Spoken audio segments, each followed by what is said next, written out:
महात्मा को लगता है कि ब्राह्मण जीवन भर ब्राह्मण ही बना रहे।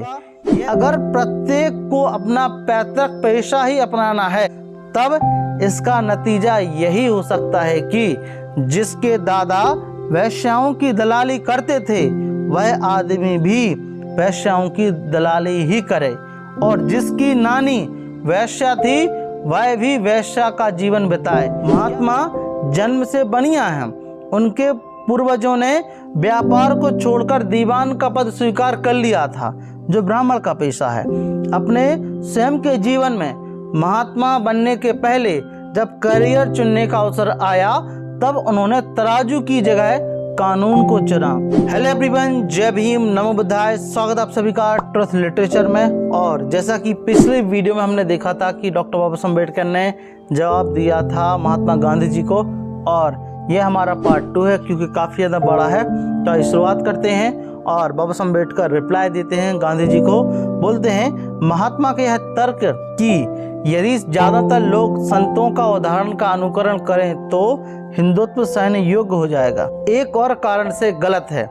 इस सिलसिले में श्री H.N. ब्रेलफोर्ड का ज्ञानवर्धक लेख नैतिकता और सामाजिक ढांचा अप्रैल 1936 के आर्यन पथ में देखें। इसमें बोलते हैं कि चैतन्य आदि जैसे विख्यात व्यक्तियों का उदाहरण रखकर महात्मा बहुत ही सरल और विस्तृत रूप से यह सुझाव देते प्रतीत होते हैं कि यदि सभी सवर्ण हिंदुओं को निम्न जाति के हिंदुओं के साथ अपने व्यवहार में उच्च नैतिक स्तर का पालन करने के लिए सहमत किया जाए तो हिंदू समाज के ढांचे में कोई बुनियादी परिवर्तन लाए बिना भी उसे सहनीय नहीं उल्लासपूर्ण भी बनाया जा सकता है। इस प्रकार की विचारधारा के मैं एकदम खिलाफ हूँ। बाबा साहब अम्बेडकर बोल रहे हैं, मैं उन सवर्ण हिंदुओं का सम्मान करता हूँ जो अपने जीवन में एक उच्च सामाजिक आदर्श प्राप्त करने की कोशिश करते हैं।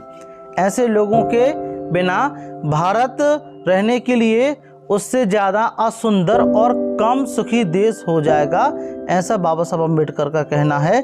जितना वह है इसके बावजूद अगर कोई सवर्ण हिंदुओं के व्यक्तिगत चरित्र में सुधार लाकर उन्हें बेहतर मनुष्य बनाने की कोशिश पर भरोसा करता है तो मैं तो यही कहूँगा कि वह एक फर्जी ऊर्जा को नष्ट कर रहा है और एक विमोह में जी रहा है। क्या व्यक्तिगत चरित्र किसी शस्त्र निर्माता को अच्छा आदि बना सकता है? अर्थात एक ऐसा आदमी जो एक गोले बेचता है जो फटेंगे नहीं, और ऐसी गैस जो जहर नहीं फैलाएगी। अगर नहीं तो व्यक्तिगत चरित्र जाति की चेतना में लदे हुए व्यक्ति को अच्छा आदमी यानी एक ऐसा आदमी जो अपने साथ के लोगों को अपने मित्र और बराबर के समझ सके, इसे आप कैसे स्वीकार कर सकते हैं?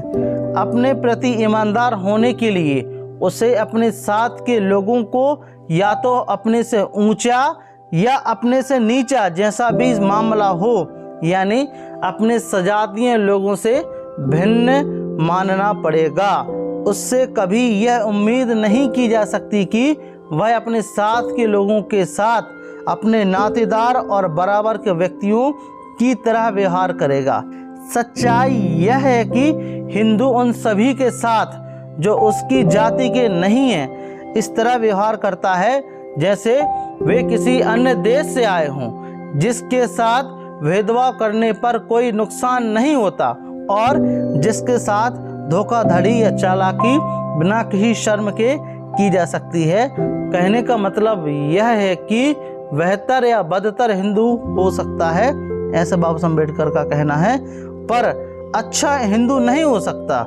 इसलिए ऐसा नहीं है कि उसके व्यक्तिगत चरित्र के साथ कोई गड़बड़ी है।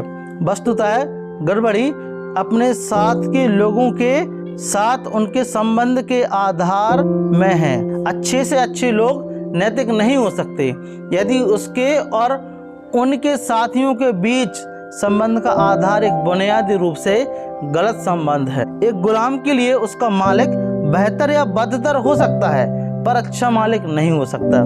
यही उस उच्च जाति के व्यक्ति और निम्न जाति के व्यक्ति के साथ लागू होती है। उच्च जाति का कोई आदमी अच्छा आदमी हो ही नहीं सकता, क्योंकि वह उच्च जाति का तभी हो सकता है जब उसे उच्च साबित करने के लिए कोई निम्न जाति का व्यक्ति हो। यह चेतना निम्न जाति के लिए लाभदायक नहीं हो सकती कि उसके ऊपर कोई उच्च जाति का व्यक्ति है। मैंने अपने व्याख्यान में यही बात कही है कि वर्ण या जाति पर आधारित समाज एक ऐसा समाज है जो एक गलत संबंध पर आधारित है।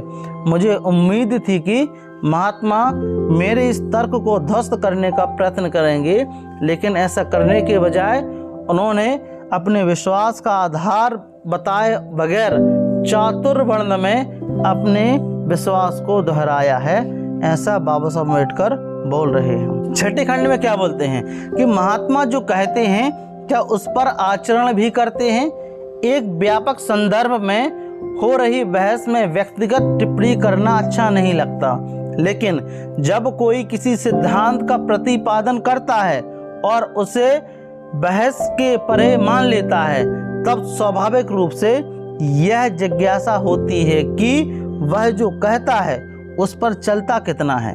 कहा जा सकता है कि आचरण को अपने वांछित स्तर तक ले जाने में विफलता का कारण यह है कि वह स्तर इतना ऊंचा है कि उस तक पहुंचा ही नहीं जा सकता। यह भी कहा जा सकता है कि अपने स्वभावगत पाखंड के कारण वह आदमी ऐसा नहीं कर पा रहा। दोनों ही स्थिति में उसका आचरण परीक्षण का विषय बन जाता है और मुझे दोष नहीं दिया जाना चाहिए अगर मैं प्रश्न करूं कि खुद मामले में महात्मा ने अपने आदर्श को प्राप्त करने की कोशिश की है।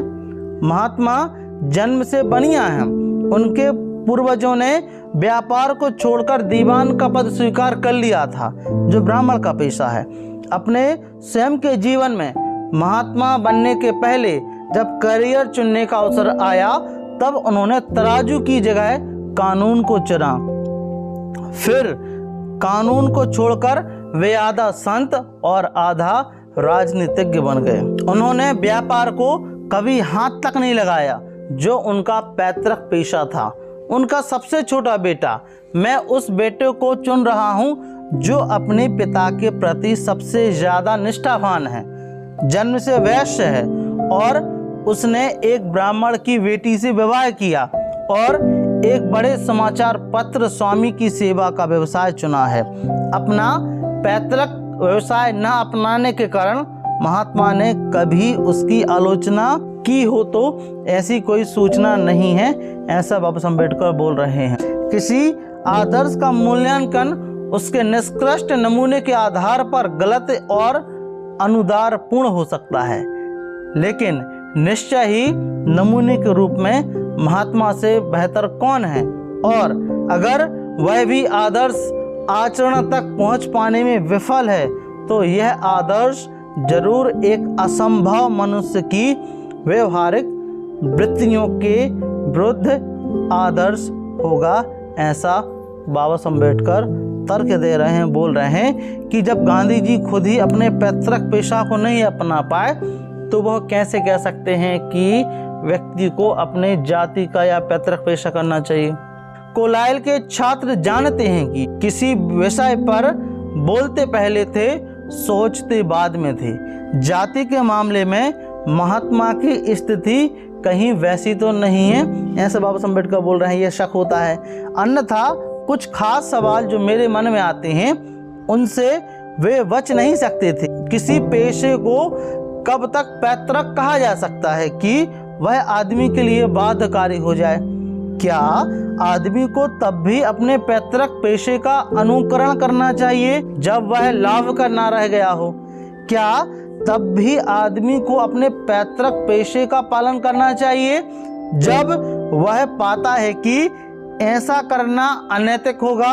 अगर प्रत्येक को अपना पैतृक पेशा ही अपनाना है, तब इसका नतीजा यही हो सकता है कि जिसके दादा वैश्याओं की दलाली करते थे, वह आदमी भी वैश्याओं की दलाली ही करे, और जिसकी नानी वैश्या थी, वह भी वैश्या का जीवन बिताए, क्या महात्मा अपने सिद्धांत के तार्किक निष्कर्ष को स्वीकार करने के लिए तैयार हैं?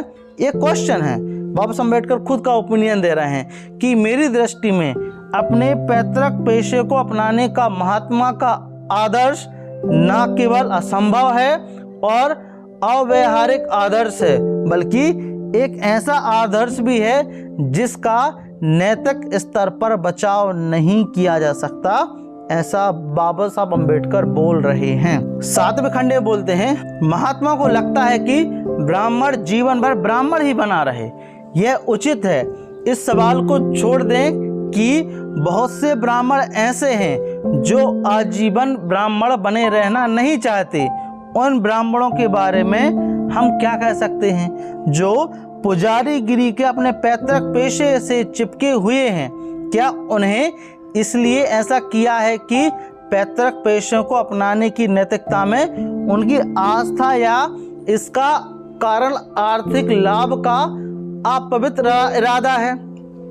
महात्मा को इन सवालों से कुछ भी लेना देना नहीं है।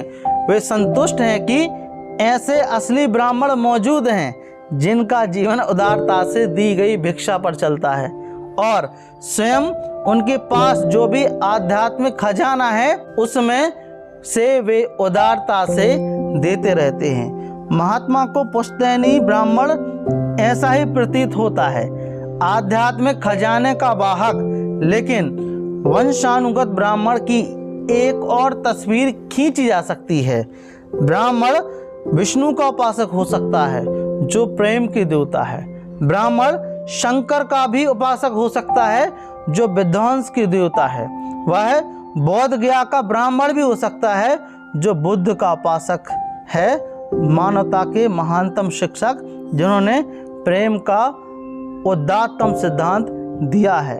वह काली का भी उपासक हो सकता है, वो देवी जिन्हें अपनी प्यास बुझाने के लिए रोज एक पशु की बलि चाहिए। वह क्षत्रिय देवता राम का भी उपासक हो जाएगा।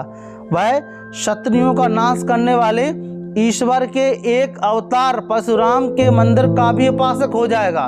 वह ब्रह्मा का भी उपासक हो जाएगा जो विश्व के सृष्टा हैं। वह पीर का भी उपासक हो सकता है जिसका ईश्वर अल्लाह विश्व पर ब्रह्मा के आध्यात्मिक वर्चस्व के दावे को बर्दाश्त नहीं कर सकता। कोई यह नहीं कह सकता कि इस तस्वीर का वास्तविक जीवन से कोई संबंध नहीं है। अगर यह तस्वीर सही है तो यह भी नहीं जानता कि ऐसे देवताओं और देवियों के प्रति निष्ठा के बारे में क्या कहा जाए जिनका चरित्र इतना परस्पर विरोधी है कि कोई भी ईमानदार आदमी सबका उपासक नहीं हो सकता। हिंदू इस असाधारण बात को अपने धर्म की सबसे बड़ी विशेषता बताते हैं। उसकी सार्वभौमिकता, सहिष्णुता की उसकी भावना। इस दृष्टिकोण के विपरीत यह तर्क दिया जा सकता है कि सहिष्णुता और सार्वभौमिकता कहा जाता है वह वास्तव में उदासीनता या किसी भी मत के प्रति प्रतिद्वंद्विता न दिखाने की शिथिलता से ज़्यादा प्रशंसनीय नहीं है। यह बाबा साहब अम्बेडकर बोल रहे हैं। अपनी बाह्य परिसीमा में इन दोनों दृष्टियों को अलग अलग मान पाना मुश्किल है, लेकिन असलियत में वे इतने बुनियादी रूप से अलग अलग है कि जो निकटता से उनका परीक्षण करता है वह एक को दूसरा समझने की भूल कर ही नहीं सकता। कोई आदमी बहुत से देवी देवताओं को श्रद्धा निवेदन करने के लिए तैयार है। इसका उल्लेख उसकी सहिष्णुता की भावना के रूप में किया जा सकता है, पर क्या यह सबको खुश करने की इच्छा से उत्पन्न धोखाधड़ी का प्रमाण नहीं हो सकता? बाबा साहब अम्बेडकर क्वेश्चन कर रहे हैं। मुझे विश्वास है कि यह सहिष्णुता महज धोखाधड़ी है। यदि इस दृष्टि का आधार मजबूत है तो कोई पूछ सकता है कि जो आदमी किसी भी देवता का पुजारी या उपासक हो सकता है जिसकी पूजा या उपासना करने से इसका उद्देश्य पूरा होता हो, उसके पास किस तरह का आध्यात्मिक खजाना हो सकता है। ऐसे आदमी को न केवल आध्यात्मिक खजाने की दृष्टि से दिवालिया माना जा सकता है, बल्कि उसके लिए पुजारी जैसे उच्च पेशे का निर्वाह करना सिर्फ इसलिए कि वह पैतृक पेशा है, उसमें आस्था नहीं है, उसमें विश्वास नहीं है।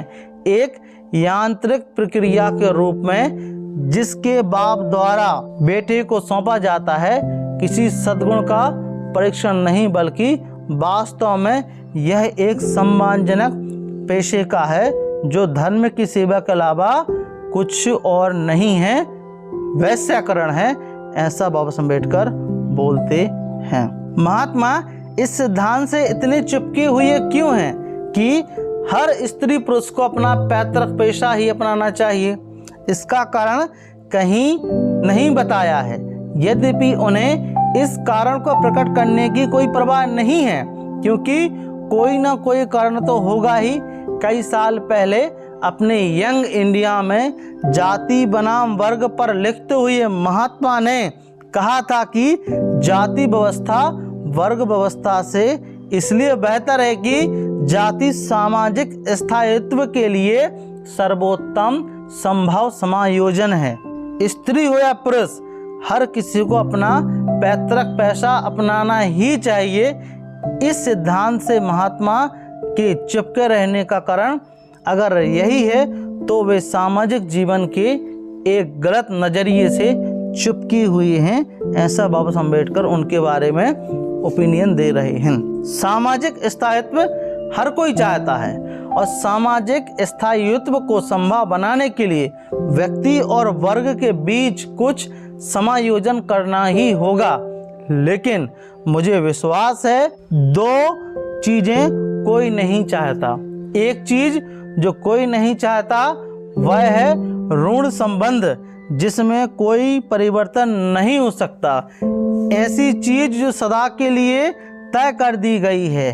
स्थायित्व चाहिए, लेकिन जब परिवर्तन अनिवार्य हो तब भी परिवर्तन नहीं होगा। इस कीमत पर नहीं। दूसरी चीज जो कोई नहीं चाहता, समायोजन की जरूरत है, लेकिन सामाजिक न्याय की कीमत पर नहीं। क्या यह कहा जा सकता है कि जाति यानी जिसके परिवार में जो पेशा होता आया है वही पेशा वह अपनाएगा? इस आधार पर सामाजिक संबंध का समायोजन उपयुक्त दो बुराइयों से रक्षा करता है।